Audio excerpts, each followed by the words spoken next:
The House of Representatives yesterday described the demolition of the Nigerian High Commission building in Ghana as a direct attack on Nigeria as a sovereign country and called on the federal government to embark on appropriate reciprocity.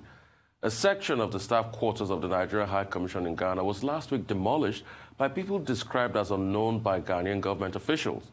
The Speaker of the House of Representatives, Abiola, who spoke on behalf of the legislators during an interactive session with the Minister of Foreign Affairs, Godfrey Oyema, said Nigeria should move away from the idea of gentleman big brother, whom everyone can just trample on and nothing is done, and call for retaliatory measures against those who trample upon the diplomatic rights and privileges of Nigerians and Nigerian foreign lands. Meanwhile, Ghanaian President Nana Akufo-Addo extended his country's apology to President Muhammadu Buhari over the incident. I mean, this is a big one. Abiola did ask a very profound question yesterday. And the question was, if this was the American embassy in Ghana, can they dare demolish it, Tundun? They don't dare. Even if it was the Rwandan embassy, and that's just the fact of the matter. It goes to show Nigeria, as you were saying, the former big brother is now just that member of the family that nobody really reckons with. It's really unfortunate. But I would always tread on the side of caution. I don't think the apology from the president of Ghana cuts it. We don't need an apology. But at the same time, we must not retaliate. Because when you use the word retaliate, what does that mean? Does that mean we should now go with bulldozers and attack the Ghanaian High Commission where that booker is? What do we do? I don't think we can behave in that way. But I do appreciate the tough talk from the speaker, because somebody has to stick up for us. I find the sort of insipid responses from the foreign minister, Godfrey Oyema, it's too diplomatic. You need to take the kid gloves off at some point. And I'm not taking this incident in isolation. I'm also considering the other attacks on Nigerian businesses in Ghana, Nigerian property and lives in South Africa. Everybody thinks they can trample all over us. You will recall that when that scandal of the xenophobic attacks happened in South Africa, our president went to South Africa to visit them, and they also just treated him with the indignity of hanging our flag in the wrong direction. Enough is enough. Yes. Yeah. Enough is enough at this point. Well, maybe I have a slightly different opinion, but it's not too far from the views that you have expressed. First, reciprocity is a basic natural principle in diplomatic relations. When another country behaves in a manner that is uncomfortable, then, of course, you can resort to tit for tat. But in this particular case, the Ghanaian authorities have made it very clear that this was a case of action on the part of citizens and not necessarily a Ghanaian aggression against Nigeria. Now, if this was sanctioned by the Ghanaian authorities, then we can stay firmly on the part of reciprocity. So I think that the diplomatic approach that has been adopted by the Ministry of Foreign Affairs is in order. And to that extent, I will stand by Godfrey Oyema and the approach that he has articulated in the public domain. Secondly, I'm aware, or rather I've seen some documents indicating that, look, the controversy is about the Osu Ananse stool in Ghana, claiming that this particular plot of land in the greater Accra region belongs to the Osu stool. And the Osu stool has had cause to also issue a statement. However, the main argument by the Osu stool is that, look, the land that has been overtaken, that has been taken over, is by a Nigerian businessman and not necessarily the High Commission. And they had cause in the past to say, look, this is a case of trespass. But whatever the argument from the Osu stool, they do not have the right to take the laws into their hands. Now, the third leg of it is that the High Commission in Ghana, that's the High Commission, has also presented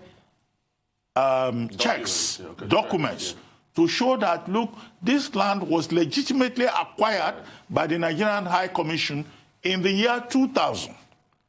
Okay? So all of this needs to be investigated. And I think that so far, the Ghanaian government, the government of Ghana, is acting in good faith. The president has apologized. He has ordered an investigation into the matter. And I think that all the dimensions should be investigated. what the Usustool is saying, what the Nigerian High Commission is saying, and what is clear to me, I may be wrong, is that this is not an act of aggression on the part of the government of Ghana.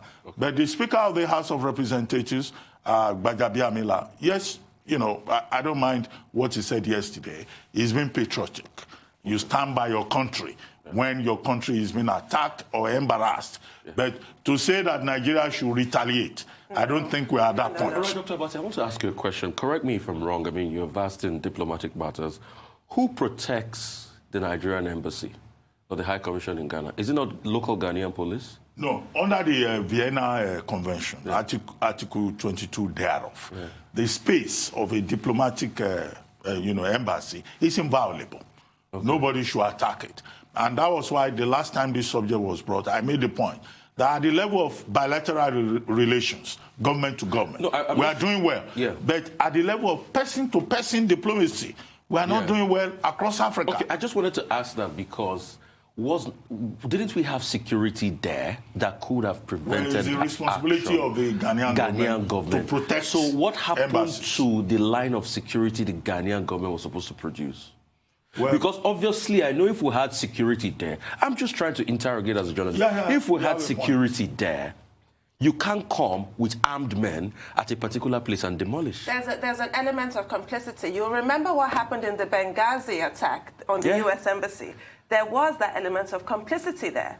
There just is. Yeah, so the Ghanaian government should come out to tell us the security they were responsible to put there. What was the security officials doing when that demolition happened? So in President Nana Akufo's apology, I just want to hear that too. Well, that's why the investigation that they have promised is important. You know that the Nigerian government had to summon the Nigerian High Commission, the Ghanaian High Commissioner, you know, to say, look, what is happening? You know, why is our embassy being violated? Right. Thank you so much. And that's all on the news headlines. We'll take a short break. The trio of Rotus, Michael, and Wilson, and Aaron will be here. We'll be right back.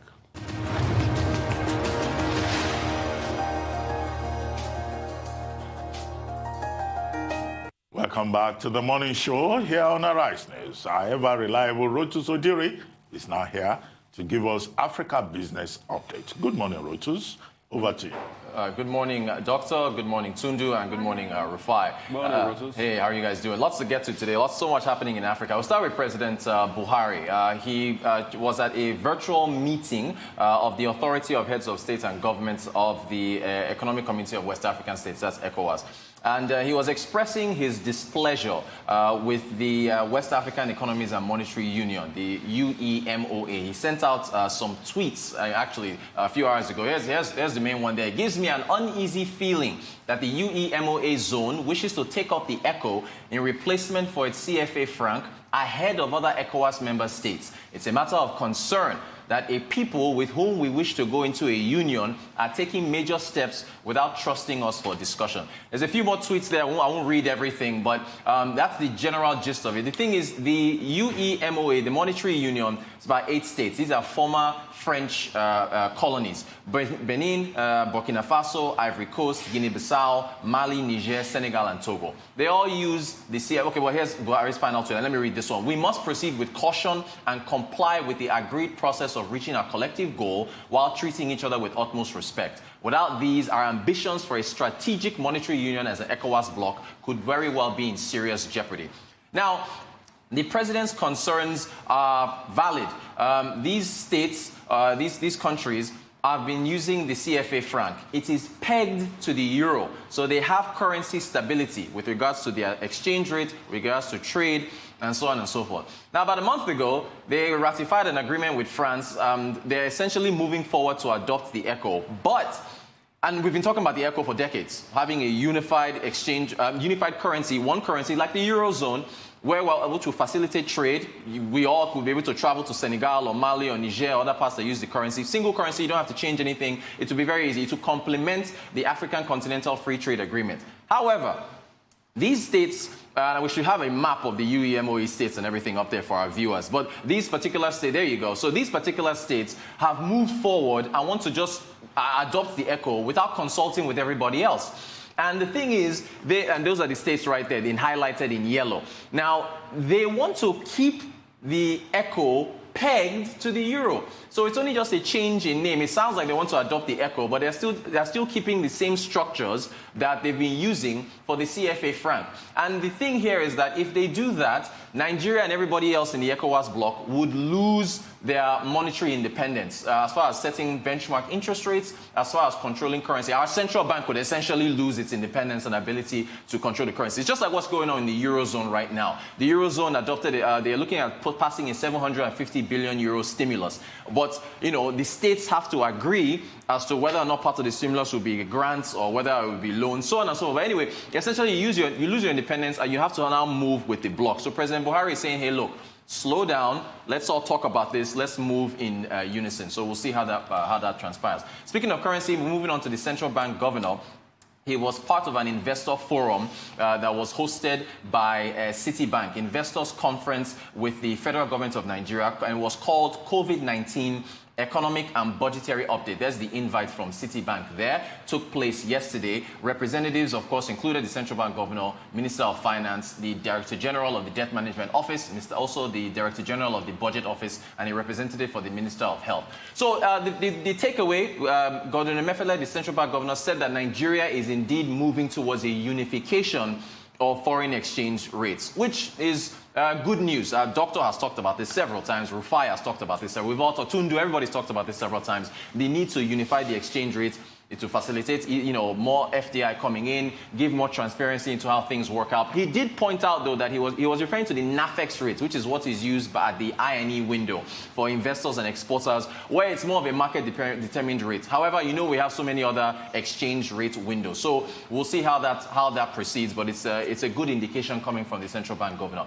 At that same investor conference, the Minister of Finance, Zainab Ahmed, also said that we are looking to get about a $3 billion facility from the World Bank. She said that it's going to be split into two. So 1.5 billion is going to be from for the federal government. The World Bank is supposed to approach their board on August the 6th. And then another 1 to 1.5 million will be for the states. That's to be about September or October or so. So although some folks, you know, if you put these two and two together, you have the central bank governor saying, okay, we're going to unify the exchange rate. And then the Minister of Finance saying that, okay, we're going to get a facility from the World Bank. It kind of suggests that, of course, the World Bank has some, you know, requirements in place that we unify the exchange rate before we get those funds. Unlike the IMF, that gave us 3.4 billion, and there weren't any contingencies attached to it. So there's a bit of a relationship there. Moving on to MSMEs in Nigeria. I hope I have enough time. PwC had a quick survey on MSMEs with regards to the conditions that they are facing. And it's the same story. I won't go through all the slides. MSMEs, that is micro, small, medium enterprises in Nigeria, they are still facing a lot of challenges with regards to access to finance, with regards to the number of issues that they're facing. But these are the facts and figures. They account for 96% of businesses in Nigeria, contribute 50% to GDP, 73% of them are sole proprietorships, only 23% of MSMEs are run by women. Then the owners of them, the people who run them, are between age 20 and 60 years old. But again, this is what PwC, PricewaterhouseCoopers, gathered. In 2020, we're still doing surveys. There you go. So 57% are citing multiple taxation and a number of issues. 22% say finance, access to finance is their top priority. They also 22% pressure to reduce prices.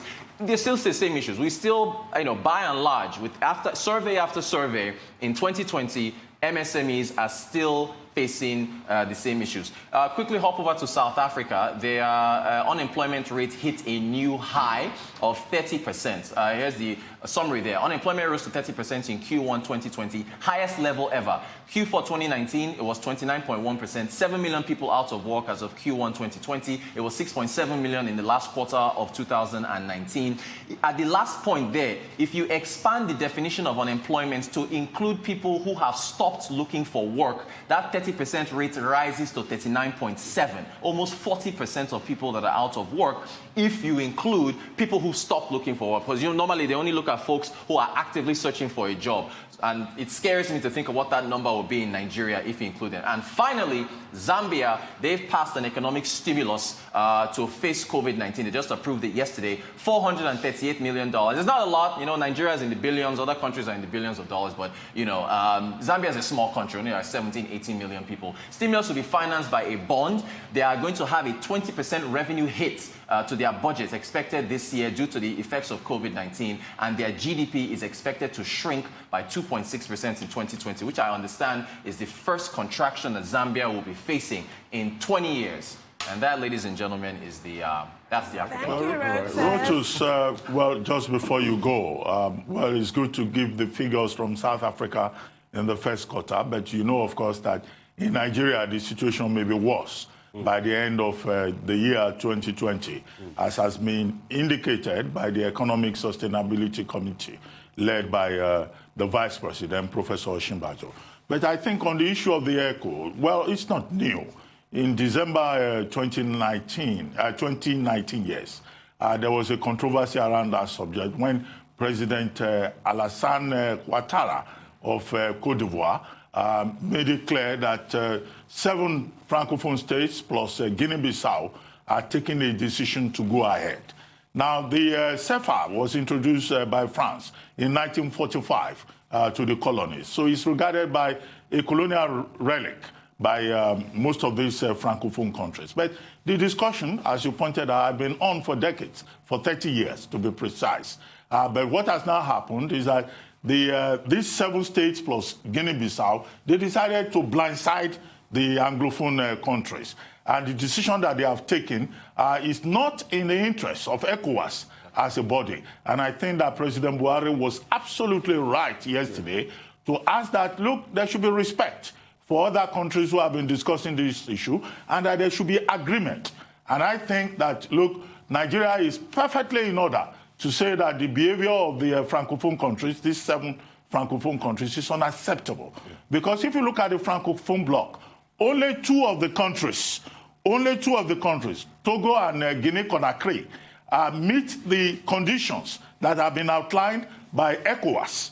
Now, these other countries, they've gone out of that agreement, and I think that there should be respect in the diplomatic relations. So we stand by President Buhari on this particular matter. Yeah. Yes, what in the neocolonialism is this? I mean, it's revolting.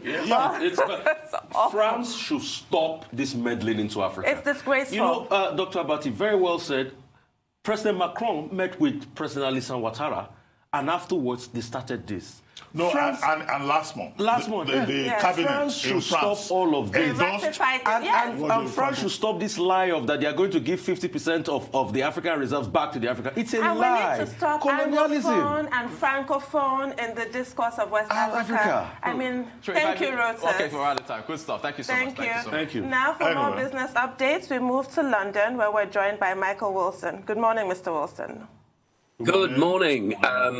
Investors remaining stubbornly optimistic in spite of everything you've just been talking about, and also the cases of coronavirus accelerating to new peaks around the world. China stocks rose at the end of today's trading. It's just a 3-day session for them, rather, as it's the Dragon Boat Festival tomorrow and Friday in China. So, but anyway, the Asian stocks not doing too badly.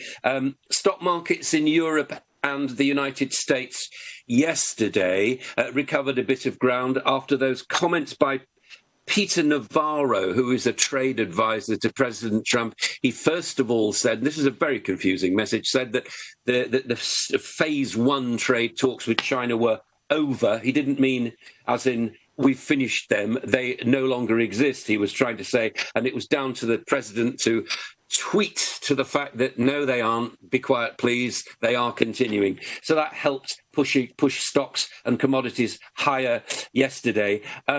US markets have often been, I mean, they have here in the UK, but particularly in the United States, these daily records being set. I'd just like you to consider this, please, if you would, that a lot of this is down to the bailout money, which has gone to corporations, which, again, we've talked about over the past few weeks. This is a very important point, if I may say this. Money has gone to corporations. Wall Street has smiled at that. People who don't have jobs have not been smiling at that. And that's been the difference. And it's really a question, after all this money dries up, which indeed it will at some stage, what actually happens then? Will the economic recovery fizzle out? Will this rapid rise out of what's been one of the worst disasters of a couple of centuries actually, will these economies get back together again, or will it be a flat recovery? Again, that's a matter for discussion, but I think that's an important point to understand. Now, we had what we call the flash readings. We'd call them preliminary readings of France, German, UK and US manufacturing services yesterday. They came after I'd finished talking to you yesterday. They were quite good, but France particularly, unbelievable readings of over 50% and over 50 rather, not 50%, 50, indicates that there is a recovery in place. Their readings were 52.1. Now, again, it's just a figure, but these are purchasing managers, and these are people who are actually at the heart of what corporations are doing, because they're deciding whether they're going to use their inventories or buy stocks and all the rest of it. And so, therefore, that's quite encouraging, but we have to remember the other side of the coin. A recovery in economic activity comes at a cost, as I mentioned at the beginning of this report, and it's happening to China, Germany, India and Brazil announcing increases in COVID-19. So there is a cost to that. As far as the UK is concerned, I read this morning just to make you laugh. So a medical expert in the United States is advising the president about COVID-19. And he says, you might not have to have an absolute total lockdown again if there is a rise. But then again, you might have to. Unfortunately, I can't guarantee that anything is risk-free. Ladies and gentlemen, I would suggest to you that crossing a road is not risk-free. Everything that we do in life is about risk. And I think for medical experts, so-called experts, I prefer to call them specialists, to start coming out with this kind of stuff is not very helpful. UK's opening up on July the 4th. Much discussion about that. Social distancing guidelines down to 1 metre. It's called 1 metre plus. I think the plus is the be careful bit of the 1 metre. And that means that pubs, restaurants and cinemas will reopen. How cinemas and pubs and restaurants will make money, given they have about 30% of the capacity because of the distancing, I do not know, but that's something they are no doubt working on. And finally, commodities. Let me tell you about oil. I've been stressing all the time that the oil price is nothing to do with demand right now. You should be looking at what's out there. What is out there? 2 months' worth of Venezuelan oil, apparently, is adrift on tankers which cannot get into port because of sanctions against Venezuela. So there's that out there. We'll get the EIA report at 3:30 this afternoon, and you can take it from there. And then finally, Germany gives us its view of where its manufacturing is going at 9:30, your time, my time, this morning. Unfortunately, I won't be here to bring you that, but we'll talk about it tomorrow. Okay, Michael, quickly. I mean, the Prime Minister, in talking about the end of the urbanation, was not just talking about the 1 metre plus, he was also talking about common sense. Would you like to tell us something about British common sense? This is about the second time in a short while that I've been hearing about, people in the United Kingdom or in Britain depending on common sense. How is that in the face of COVID-19? I have to say, my wife went shopping on Monday and she said she saw no common sense at all in one of the furniture warehouses that she went to, IKEA, which you probably know. And social distancing happened outside. Inside, she said it was like a jungle, basically. It was a rampage as people wanted to buy things after being kept out. So I'm sure there isn't a lot of common sense. It's one of those it's like a moral blackmail, isn't it? That people say to you, well, you should just be using your common sense. Well, I can tell you, there's no more common sense here than there is in any economy driven by the consumer. People just basically want to get on with it. Where I live in a relatively small village outside London, and there is common sense here. Neighbours are very, very considerate towards each other, as far as I can tell. In London, different matter. I don't know. It looks to me fairly bustly, and I certainly wouldn't go on the tube right now, because why would you? You know, there's going to be infection around. So that common sense thing is it has a lot of blackmail. It's got a lot of baggage attached to it. I would hope that we all demonstrate it, but I have my doubts.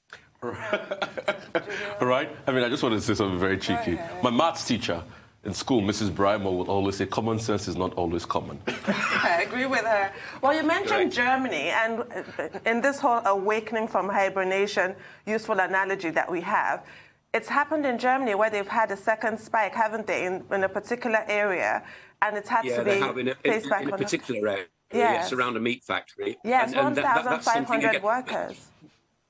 Yeah, it will. But again, it is isolated to a particular part. And Germany, I would suggest, is one of those countries that has actually come out literally rather well from the pandemic. They're very, very organised. They're a very...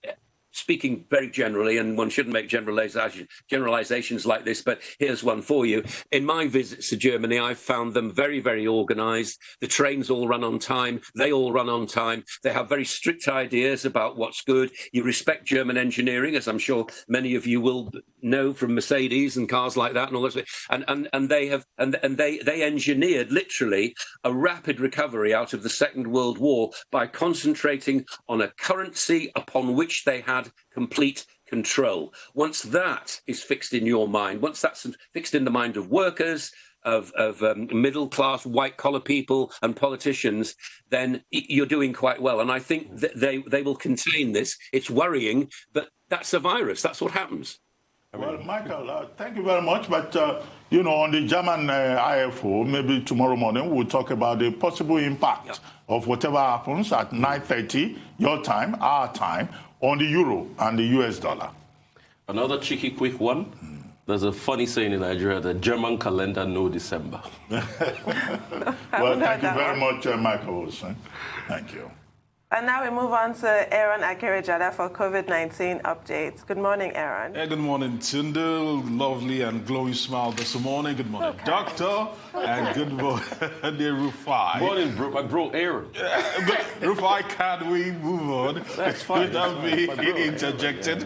All right, getting straight to it. We've been looking at the numbers in terms of COVID-19 and how it's playing around the world. Let's have a global perspective of this. And first of all, looking at the tally from the Johns Hopkins University, of course, 9,264,569 is the actual number of confirmed cases of COVID-19 as of this morning, and 477,601 are the number of cases. Now, if we're to actually break it down, looking at some of the stats that are coming in, as we get into the world data, if they can actually help us with some of those stats, breaking it up concerning this, because it's actually it's actually very, very encouraging, understanding that we've seen the number of patients that have actually even recovered, all right, from COVID-19 at the moment. It's actually heartwarming, I must actually say. But okay, since that is not up yet, okay, let's move away from that and actually get straight into the US. And in the US right now, we are beginning to see a spike again in the number of cases of COVID-19. All right, new cases 36,015. All right, in the last 24 hours, 863 deaths, I must actually say. And when you look at that, of course, we know that it's almost getting to 2.5 million cases of COVID-19 in the US. Over 1 million of those 2.5 have recovered, and 123,473 deaths. And there's been a lot of back and forth in regards to whether the tests should slow down or not. But Dr. Fauci has actually told people that at the moment, he has given a plan A and plan B to every American out there and said to them that at the moment, if you are to go, the plan A is that do not go to crowded areas. And if you are to go to a crowded area, plan B is that you must put on a face mask. And moving on from that, and there's another graph, because as it is right now, 7 states in the US are seeing a major spike. And this is the entire map of the US. And you can see the more colored the lines, or the more colored the areas, that shows where the cluster of COVID-19 is actually happening. Moving to the next one, we'll get to see where these areas in the U.S. where COVID-19 is rising sharply and rapidly, the likes of California, which is becoming an epicenter in the U.S., away from New York. Also Texas, Florida, they're seeing a sharp rise in Georgia, Arizona, North Carolina, Louisiana. Some of the states are beginning to experience massive spikes, and right now Dr. Fauci is advising people to, as much as possible, stay away from crowded areas. We know, we heard from Michael Wilson talking about people just wanting to go out and people just wanting to enjoy life again. And they say that if you must go out, make sure you are properly covered to ensure that you do not either get this or spread this. That's what it is right now.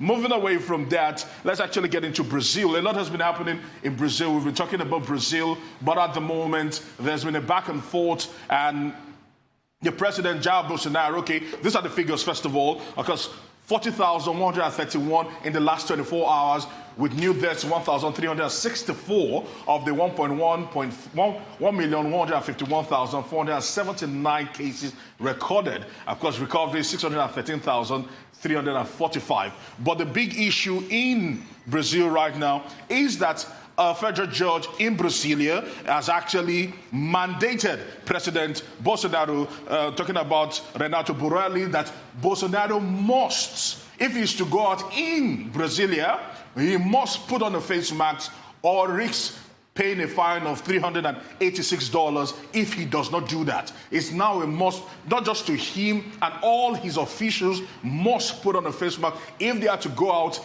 in Brasilia, or they will face penalties and pay a fine. Although the Attorney General and Bolsonaro are challenging that particular judgment, and they are saying that they are going to try to appeal that particular judgment, and I say to myself that that is actually pushing it.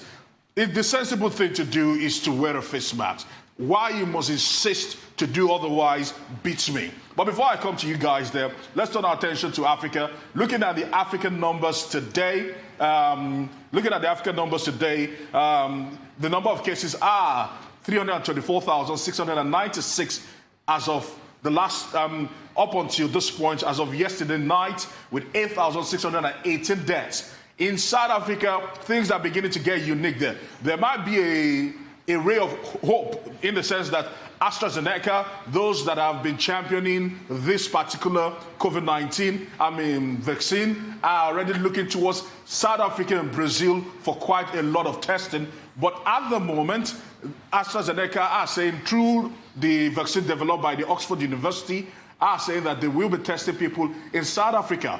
But there's been also the debate about the schools reopening. We saw people protesting when schools wanted to reopen in South Africa, but unfortunately, the government did not listen, and we're beginning to see spikes. As a matter of fact, a school in East Cape Coast province has seen 200 cases, and also somewhere in the Buffalo area of East Cape Coast has also seen earlier on, like 2 weeks ago, so another 20 cases of positive cases of COVID-19, and it's really putting pressure on the government to probably maybe close down schools completely. But for now, those schools have been temporarily shut as they are being disinfected at the moment, talking about the Makala Senior Secondary School in East Cape Coast. So it's really, really sad what is really going on. We're talking about how to mitigate this virus from spreading, and South Africa has been insistent that they must open their economies and open schools. And we're now seeing the adverse effect of that opening of schools as more people are coming out to be positive of COVID-19, despite the fact that there are hand sanitizers everywhere. They always insist on washing, and all the guidelines are being followed, but we're still seeing more cases in South Africa.